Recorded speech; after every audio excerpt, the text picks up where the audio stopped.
مشقت سے بری ہے، تیرے کام مشقت سے بری ہے کہ برتر نسل سے فاعل ہے یا غوث، کہ برتر نسل سے فاعل ہے یا غوث۔ میں آپ سے نہ چاہتا ہوں کہ اعلیٰ حضرت فاضل بریلوی کا مقام یہ ہے کہ انہوں نے صرف دنیا والوں ہی کو، ہمیں اور تمہیں کو نعت مصطفیٰ کا پیغام نہیں دیا ہے، بلکہ علم نحو جیسے مشکل فن کو، علم صرف جیسے کٹھن فن کو، علم منطق جیسے خشک فن کو بھی نعت مصطفیٰ پڑھنے کی زبان عطا فرما دی ہے۔ علوم و فنون کو نعت مصطفیٰ کی زبان بخشنے والے کا نام ہے احمد رضا۔ احمد رضا سے حسد مت کرنا، حسد بہت بری بلا ہے، بہت بڑا سویٹ پوائزن ہے، حسد سے بچو۔ جب حسد کی بات آ گئی تو اگر فخر نیپال صاحب مجھے اجازت دے تو میں ایک بات پیش کر دوں۔ اعلیٰ حضرت اپنے مکان سے مسجد شریف تشریف لے جا رہے ہیں عصر کی نماز ادا کرنے کے لیے۔ آپ کے تقوی کا عالم یہ تھا کہ مسجد شریف کا پانی استعمال نہیں فرماتے، اپنے گھر سے وضو کر کے آتے اور مسجد میں باجماعت نماز ادا فرماتے، اور جب وقت کم ہوتا اور ملنے والوں کی کثرت ہوتی تو اپنے گھر سے پانی لے کر آتے اور مسجد کے وضو خانے میں بیٹھ کر وضو فرماتے تھے۔ ایک دن وقت تنگ تھا، ملنے والوں کی کثرت تھی، گھر سے آپ باہر تشریف لائے تو ہاتھ میں تانبے کے لوٹے میں پانی ہے، اور تانبے کا لوٹا ویسے ہی بہت بھاری ہوتا ہے، اور اس میں پانی ایک ضعیف العمر کمزور اور ناتواں شخصیت اعلیٰ حضرت پانی کا لوٹا اٹھا کر لا رہے ہیں۔ آپ کے خلفاء تلامذہ موجود ہیں، انہوں نے چاہا کہ اعلیٰ حضرت کے ہاتھ سے وہ پانی کا لوٹا لے لے تو اعلیٰ حضرت کا جملہ سنو، فرمایا یہ وضو کا پانی ہے، یہ میں اپنے ہاتھوں سے اٹھا کر مسجد تک لے جاؤں گا۔ ہاتھ پانی کا لوٹا ہے، مسجد شریف جا رہے ہیں، ساتھ میں آپ کے خلفاء بھی ہیں، تلامذہ بھی ہیں، معاصرین علماء بھی ہیں۔ ایسے میں ایک رکشہ آئی، ایک رکشہ آئی، اس رکشہ میں دو آدمی بیٹھے تھے گجرات کے، انہوں نے دیکھا حضرت جا رہے، جلدی سے اترے، اعلیٰ حضرت کو سلام کیا، دست بوسی کی، قدم بوسی کی، اور فوراً ہی اعلیٰ حضرت سے سوال کر دیا۔ اعلیٰ حضرت کا مقام یہ ہے کہ وہ ساری زندگی سوالات کے جوابات ہی دیتے رہے، اندر والوں کے بھی جوابات دیے، باہر والوں کے بھی جواب دیے، ادھر والوں کے بھی جواب دیے، ادھر والوں کے بھی جواب دیے، ساری زندگی سوالوں کے جوابات ہی دیتے رہے۔ آج ایک سوال آیا، کیا سوال آیا؟ مسجد جا رہے ہیں، عصر کی نماز ادا کرنے کے لیے اذان ہو چکی ہے، وقت بہت تنگ ہے، وضو بھی کرنا ہے، اور راستے میں ایک سوال آیا، کہا حضور ہم پڑھے لکھے لوگ نہیں ہیں، ہم گجرات کے لوگ ہیں، آپ کی زیارت کے لیے گجرات سے آئے ہیں، ہم ایک سوال کرنا چاہتے ہیں آپ سے کہ ہمارے یہاں ایک عالم صاحب تشریف لائے تھے اور اس عالم نے ہمارے یہاں تقریر میں کہا تھا کہ اللہ کے رسول صلی اللہ علیہ وسلم نے ارشاد فرمایا کہ ان قریب میری امت، میرا کلمہ پڑھنے والے، مجھے رسول ماننے والے، میرے قرآن کی تلاوت کرنے والے، میرے اسلام کا اجتیاع کرنے والے، مجھے نبی ماننے والے، میرا کلمہ پڑھنے والے، ان قریب میری امت 73 فرقے میں بٹ جائے گی، سب سے سب جہنم میں جانے والے ہیں الا واحدہ، تو طریق امتی کلہم فی النار الا واحدہ، ان قریب میری امت 73 فرقوں میں بٹ جائے گی، سب کے سب جہنم میں جانے والے ہیں ایک کے سوا۔ کہا حضور ہم کم پڑھے لکھے لوگ ہیں، ہمیں بتایا جائے کہ وہ 72 فرقے کون سے ہیں جو جہنم میں جانے والے ہیں، وہ ایک فرقہ کون سا ہے جو جنت میں جانے والا ہے؟ تو اعلیٰ حضرت نے اتنا مختصر جواب دیا تھا، فرمایا حسد۔ سوال کیا تھا؟ وہ 72 فرقے کون سے ہیں جو جہنم میں جانے والے ہیں؟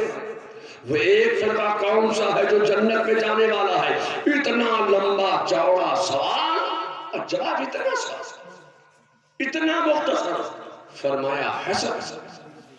کیا مطلب؟ فرمایا حسد کے نمبر 72۔ اب علماء سے آپ پوچھئے کہ حسد کے نمبر 72 کیسے ہیں؟ تو مولانا عبد المنان کلیمی صاحب فرمائیں گے ہاں حسد کے نمبر ہے 72، ہے کہ 8، سین کے 60 68، دال کے 4 72۔ فرمایا حسد کے نمبر 72۔ فرمایا جو رسول اللہ کی شان بیان کرنے سے حسد کرنے والے ہیں، جو رسول اللہ کا علم غیب بیان کرنے سے حسد کرنے والے ہیں، جو رسول اللہ کا میلاد بیان کرنے سے حسد کرنے والے ہیں، جو رسول اللہ کی بارگاہ میں درود و سلام کے نذرانے پیش کرنے سے حسد کرنے والے ہیں، وہ سب جہنم میں جانے والے ہیں، اور جو رسول اللہ سے محبت کرنے والے ہیں وہ جنت میں جانے والے ہیں۔ ایک معیار دے دیا اعلیٰ حضرت فاضل بریلوی نے، ایک کسوٹی دے دی اعلیٰ حضرت نے۔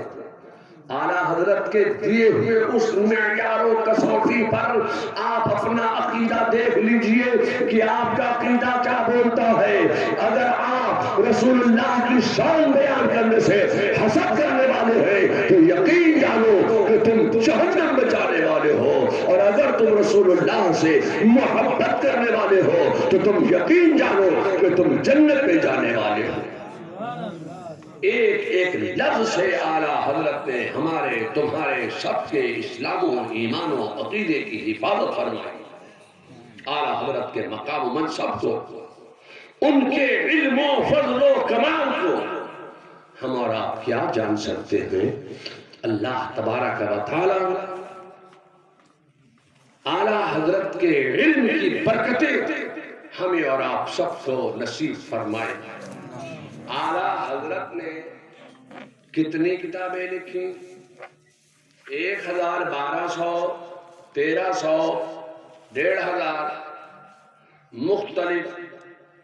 ایک مرتبہ میں نے ایک نمائش لگائی تھی تو اس نمائش میں 900 کتابیں غیر مطبوعات جمع کی تھی۔ کچھ کتابیں ضائع ہو گئیں۔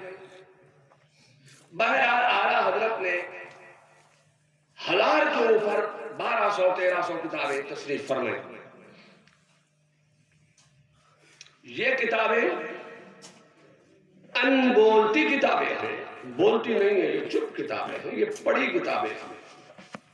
تو اعلیٰ حضرت نے کچھ کتابیں چھوڑی ہیں ان بولتی۔ ان بولتی کتاب کا نام ہے فتاوی رضویہ، پڑھی کتاب کا نام ہے الملفوظ۔ اعلیٰ حضرت نے کچھ کتابیں چھوڑی ہیں ان بولتی، تو ان بولتی کتاب کا نام ہے تجلی الیقین، ان بولتی کتاب کا نام ہے تمہید ایمان۔ اعلیٰ حضرت نے کچھ کتابیں چھوڑی ہیں جو ان بولتی کتابیں ہیں۔ میں آپ سے کہنا چاہتا ہوں کہ اعلیٰ حضرت نے کچھ ان بولتی کتابیں چھوڑی ہیں اور کچھ بولتی کتابیں چھوڑی ہیں، کچھ پڑھی کتابیں چھوڑی ہیں، کچھ کھڑی کتابیں چھوڑی ہیں، کچھ چلتی پھرتی کتابیں چھوڑی ہیں۔ ان بولتی کتاب کا نام ہے فتاوی رضویہ، اور اعلیٰ حضرت کی بولتی کتاب کا نام ہے مصطفیٰ رضا مفتی اعظم۔ ان بولتی کتاب کا نام ہے تجلی الیقین، بولتی کتاب کا نام ہے حجت الاسلام، ان بولتی کتاب کا نام ہے تمہید ایمان، بولتی کتاب کا نام ہے حضرت برہان حق۔ تو اعلیٰ حضرت نے کچھ ان بولتی کتابیں چھوڑی ہیں، کچھ بولتی کتابیں چھوڑی ہیں، کچھ پڑھی کتابیں چھوڑی ہیں، کچھ کھڑی کتابیں چھوڑی ہیں، کچھ چلتی پھرتی کتابیں چھوڑی ہیں۔ ان بولتی کتاب بھی اعلیٰ حضرت کی کتاب ہے اور بولتی کتابیں بھی اعلیٰ حضرت کی کتابیں ہیں۔ مفتی اعظم یہ اعلیٰ حضرت کی کتاب کا نام ہے. حجت الاسلام یہ مفتی اعلیٰ حضرت کی کتاب کا نام ہے.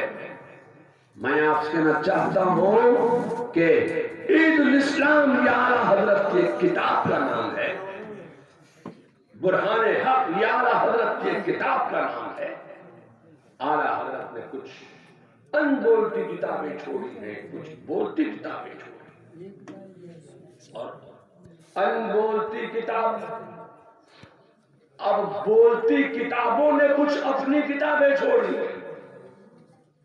ان کتابوں کا اثر نیپال میں نظر آ رہا ہے. اور اعلیٰ حضرت کی چلتی پھرتی کتاب حضور مفتی اعظم ہند نیپال تشریف لائے اور انہوں نے کتنوں کو خلافت و اجازت عطا فرمائی اور کتنے اعلیٰ حضور مفتی اعظم ہند کے مرید اس علاقے میں. اب جب حضور مفتی اعظم ہند کی بات آ گئی تو مولانا مفتی عبد المنان کلیمی صاحب، اگر آپ اجازت دیں تو میں مفتی اعظم ہند کا ایک واقعہ یاد آ گیا، اگر آپ اجازت دیں تو بول دو. میں ایک مرتبہ امریکہ گیا، اوہائیو، بہت دور و دراز کا علاقہ، نیو یارک سے تقریباً 6 گھنٹے کا راستہ فلائٹ سے اوہائیو کا. اوہائیو گیا، جمعے کی نماز پڑھانا تھی مجھے. وہاں جا کر جب پہنچا میں مسجد میں تو دیکھا کہ ایک بہت بڑے موٹے تازے لہیم شہین کبیر الجثہ امامہ سر پہ بھی اور ہاتھ میں رومال جبہ پہنے پہ بیٹھے ہوئے پہلے سے محراب. میں نے کہا یا اللہ یہ بڑا موٹا تازہ آدمی معلوم ہوتا. میں دبلا پتلا نہیں، کمزور آدمی. جب وہاں پہنچا تو انہوں نے مجھ سے کہا شہزادے صاحب آپ کو جمعہ پڑھانے کے لیے ہم نے دعوت دی ہے. میں نے کہا ماشاءاللہ الحمدللہ مجھے معلوم. خیر وہ لوگ جمع ہو گئے. میں نے ان سے کہا آپ تقریر کیجئے. انہوں نے مجھے کہا نہیں اس تقریر آپ فرمائیے. میں نے تقریر کی. تقریر کے مگر چونکہ وہ اتنے موٹے تھے کہ میں بڑا مرعوب ہو گیا تھا ان سے، تو میں نے خطبے کے لیے ان سے کہا خطبہ آپ پڑھا دیجیے. تو انہوں نے کہا حضور خطبہ بھی آپ پڑھا دیا. خطبہ بھی میں نے پڑھا، مگر مجھے نماز کے لیے بلایا تھا، نماز میں نے پڑھائی. نماز کے بعد دعا کے لیے میں نے ان کو اشارہ کیا تو دعا انہوں نے حضور آپ دعا فرمائیں. میں دعا شروع کر دیا. اب دعا کے بعد سنتیں ہوئی، سنتوں کے بعد سلام ہوا، سلام کے بعد پھر دعا. اب میں نے ان سے کہا کہ دعا آپ کیجیے. انہوں نے میری طرف اشارہ کیا، میں نے ان کی طرف اشارہ کیا. بہرحال ان سے دعا میں نے کرا لی. اب وہ دعا کر رہے ہیں. دعا آپ بھی کرتے ہیں، دعا ہم بھی کرتے ہیں. اور دعا وہ اوہائیو میں، امریکہ کے اوہائیو اسٹیٹ میں وہ دعا کر رہے ہیں مسجد میں. وہ دعا سنا. انہوں نے دعا کرتے کرتے اچانک کہنے لگے اے اللہ میری آنکھوں میں ایک امانت رکھی ہوئی ہے، اس امانت کی برکت سے میری دعاؤں کو قبول فرما لے. سب نے آمین کہہ دیا، ہم نے بھی آمین کہہ دیا. مگر جب کھانے کے لیے ہم پہنچے ایک مقام پر تو وہ بھی وہاں تشریف لائے تو میں نے ان سے سوال کیا کہ آپ نے دعا میں کہا کہ میری آنکھوں میں جو امانت ہے اس امانت کی برکت سے میری دعاؤں کو قبول فرما لے، تو وہ آپ کی آنکھوں میں کون سی امانت ہے جو آپ کی آنکھ میں ہے اور ہماری آنکھوں میں نہیں ہے؟ تو انہوں نے کہا شہزادے صاحب میں ایک مرتبہ ہندوستان گیا تھا. جب میں بمبئی پہنچا تو بمبئی میں لوگوں سے ملاقات ہوئی تو ان لوگوں نے ایک ہی نام لیا، مفتی اعظم مفتی اعظم مفتی اعظم. میرے ان سے محبت کچھ بڑھنے لگی کہ یہ مفتی اعظم کون ہے. میں حیدرآباد گیا تو وہاں لوگوں سے ملاقات ہوئی تو ان لوگوں نے بھی میرے سامنے ایک ہی نام کا ذکر کیا، مفتی اعظم مفتی اعظم مفتی اعظم. جدھر جاتا تھا مفتی اعظم کا نام سنتا تھا، ان کا چرچا سنتا تھا. پھر میں احمد آباد گیا، گجرات گیا، پھر میں جام نگر گیا، راجکوٹ گیا. میں جہاں جہاں جاتا تھا وہاں میں ایک ہی نام سنتا تھا، ایک ہی نام کا ذکر سنتا تھا، ایک ایک ہی نام کا چرچا سنتا تھا، وہ نام تھا مفتی اعظم، مفتی اعظم، مفتی اعظم۔ تو مجھے ان سے ملاقات کا شوق پیدا ہوا، تو میں نے پوچھا کیا مفتی اعظم حیات ہے؟ لوگوں نے بتایا ہاں ابھی بقید حیات ہے۔ میں بریلی پہنچا، مجھے بریلی پہنچا تو ایک نحیف الجثہ، ایک کمزور، ایک دبلا پتلا شخص ہاتھ میں پانی کا لوٹا لے کر مسجد کی طرف جا رہا ہے۔ میں ان کے پیچھے پیچھے ہو لیا، انہوں نے مسجد کے وضو خانے میں بیٹھ کر وضو فرمایا، ایک ایک پانی کا قطرہ انہوں نے خارج مسجد سکھا لیا، اور وہ مسجد کے اندر سیدھے قدم سے داخل ہوئے۔ پھر جتنی صفیں پڑتی چلی گئی، ہر صف پر سیدھا قدم پڑتا تھا ان کا۔ میں نے جب ان کے اس عالم کو دیکھا تو مجھے ان سے اتنی محبت ہو گئی، اتنی محبت ہو گئی کہ میں نے ان کے ساتھ نماز ادا کی۔ نماز کے بعد انہوں نے لوگوں کو مرید کیا، میں بھی ان سے مرید ہو گیا۔ مرید ہو کر پھر میں واپس آ گیا۔ اس کے بعد پھر مجھے کبھی ہندوستان جانے کا موقع نہ ملا، اس کے بعد کبھی میری ان سے ملاقات نہیں ہوئی، وہ وصال فرما گئے۔ تو میں جب دعا کرتا ہوں، جب میری دعا قبول نہیں ہوتی ہے تو میں اللہ کی بارگاہ میں عرض کرتا ہوں، اے مالک مولا، میری آنکھوں میں مفتی اعظم ہند کا مقدس چہرہ امانت کے طور پر رکھا ہوا ہے، اس کی امانت کی برکت سے میری دعاؤں کو قبول فرما لے کہ اللہ تعالیٰ میری دعاؤں کو قبول فرما لیتا۔ جب آنکھ کی بات آ گئی تو مجھے غوث اعظم یاد آ گئے۔ حضور غوث اعظم سے ایک سوال ہوا کہ رسول اللہ صلی اللہ علیہ وسلم نے جو غسل فرمائے ان غسلوں میں سب سے زیادہ افضل غسل کون سا تھا؟ اب میرا غور تو فرمائیے کہ اب یہ کون بتا سکتا ہے کہ ان غسلوں میں سب سے افضل غسل کون سا ہے؟